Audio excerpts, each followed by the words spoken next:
Happy new year వచ్చేసింది జోరుగా, hearty welcome చెప్పేద్దామా హాయిగా.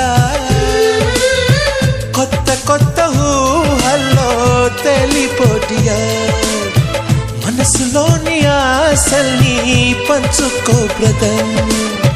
గుండెలోని భావాలు గుప్పుమన్న ఈ వేళ, కదిలల్లే కాలపు కన్నెకి టాటా చెప్పుదామా. జనవరితో అడుగులు వేస్తూ ముందుకి పోదామా.